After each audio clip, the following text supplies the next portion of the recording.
دایرکت داری ولی فروش نداری؟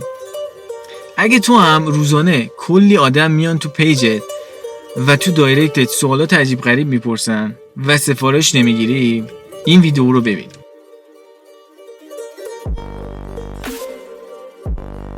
یکی از دلایل این که مشتری‌ها همش دارن سوال عجیب غریب میپرسن تو دایرکت ازت اینه که بهت اعتماد ندارن.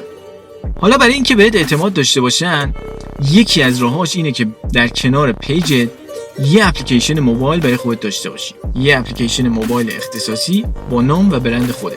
اینطوری مشتری میفهمه که شما حرفه‌ای دارین کار میکنید و عملاً هدفتون فروشه و دنبال کلاهبرداری نیستید.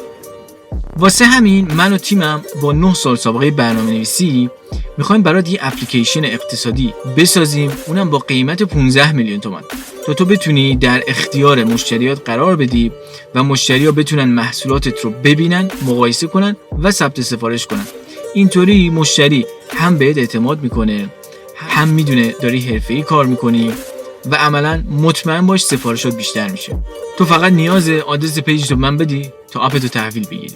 اگه میخواد واسه یه پیجت یه اپ اختصاصی موبایل داشته باشی، همین الان به من پیام بده یا این ویدیو رو ذخیره کن، چون بعداً لازمت میشه. راستی وبسایتمو چک کن، یه فروش ویژه داریم.